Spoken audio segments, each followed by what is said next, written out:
शेततळ्यात पोहण्यासाठी गेलेल्या 4 मुलांचा पाण्यात बुडून दुर्दैवी मृत्यू झाला आहे। ही घटना निरगुडसर तालुका आंबेगाव येथे दुपारी 3:30 वाजता घडली। श्रद्धा काळू नवले वय वर्ष 13, सायली काळू नवले वय 11, दीपक दत्ता मध्ये वय 7, राधिका नितीन केदारी वय 14 अशी पाण्यात बुडून मरण पावलेल्या मुलांची नावे आहेत। मूळचे जवळे बाळेश्वर संगमनेर येथील कामगार गोरक्षनाथ बबन कवठे हे पत्नी ज्योती दत्तक मुली श्रद्धा काळू नवले व सायली काळू नवले यांच्या समवेत निरगुडसर येथे राहून मजुरीचे काम करत होते।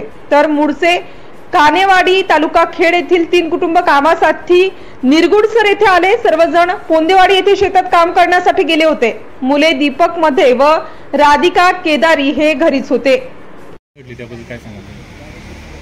आज सायंकाळी निरगुडसर येथे भीमाशंकर सहकारी साखर कारखान्याचं जे शेती आहे तर त्या शेतावरती जी दुर्दैवी घटना घडली, अत्यंत दुःखद अशी घटना आहे। कारण गेले काही वर्षांपासून निरगुडसर देवस्थानची जी जमीन आहे ती भीमाशंकर सहकारी साखर कारखान्याने कराराने करायला घेतलेली आहे आणि तिथं वेगवेगळ्या प्रकारचे ऊसाचे डेमो प्लॉट असतील, पॉली हाऊस असतील, हे तिथं शेती करून केलं जातं आणि तिथे प्रयोगशाळा देखील आहे कारखान्याच्या मालकीची।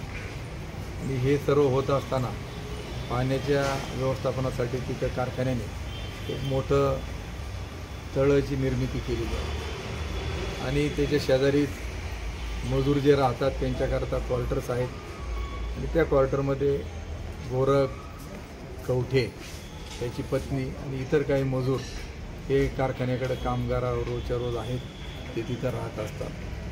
की ज्यावेळी ते तळ्याची निर्मिती केली तर त्या तळ्याला कंपाऊंड मारलेलं आहे तारांचं आणि लोखंडी खांबांचं। तुम्ही देखील तिथं गेलेला असाल आणि पाहिलं असाल की पूर्वेच्या बाजूनी गेट आहे आणि बाकी सर्व भागामध्ये जे कंपाऊंड आहे जिथं मजूर राहतात पश्चिमेच्या बाजूला तिथून सहजरित्या वरती चढून मजूर असतील, त्यांची मुलं असतील, हे गेले अनेक दिवसांपासून तिथं त्या तारा वगैरे तुटलेल्या आहेत आणि त्याच्यामधून आज तळ्याच्या काठावरती तिथं प्रवेश करतात, तळ्याच्या किनारी ते बसतायत आणि हे गेले अनेक दिवसांपासून हे चालू आहे। आणि आज देखील ज्यावेळी ही घटना घडली तर त्यावेळी तिथं जो एक लोखंडी खांब आहे, तुम्ही जाऊन पाहू शकता, तुम्हाला व्हिडिओ पाहायला मिळतील, फोटो पण पाहायला मिळतील। आत्ताच 1 तासापूर्वी DYSP पोलीस अधिकाऱ्यांनी देखील पाहणी केली, मी स्वतः देखील त्या तळ्याला जाऊन भेट दिलेली आहे। तर ज्या खांब होता तर त्या खांबाला त्या मुलांनी तिथं रस्सी बांधून ते खाली पाण्यामध्ये उतरले आणि तो जो गंजलेला खांब होता तो तुटला आणि तशाच प्रकारे रस्सी किंवा जी काय दोरी होती आणि तशी ती 4च्या 4 मुलं त्याच्यामध्ये बुडाली। तर ही अत्यंत दुर्दैवी घटना आहे, कोणाच्या जीवनामध्ये घडू नये।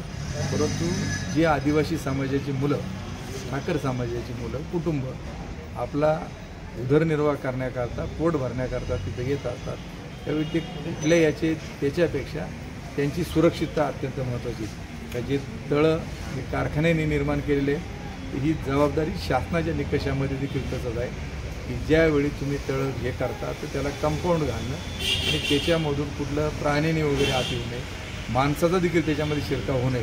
परंतु ज्या तारा तिथं केलेल्या होत्या त्या तुटलेल्या अवस्थेमध्ये आजही तिथं पाहायला तुम्हाला भेटतील आणि जे खांब आहेत ते गंजलेले होते आणि ते कंपाऊंडचं तारा आणि तो खांब तुटल्यामुळं ही जीवितहानी ते झालेली आहे। तर आमचं म्हणणं अशा प्रकारचं राहील की या 4 मुलांच्या मृत्यू जबाबदार कारखान्याचे अध्यक्ष हे प्रमुख संस्थेचे म्हणून ही जबाबदारी ते टाळू शकत नाही आणि या 4 मुलांच्या मृत्यूस कारणीभूत MD असतील, कारखान्याचे चेअरमन सन्माननीय बाळासाहेब बेंडे यांच्यावरती हा गुन्हा या 4 मुलांच्या मृत्यूस कारणीभूत झाल्याचा दाखल झाला पाहिजे।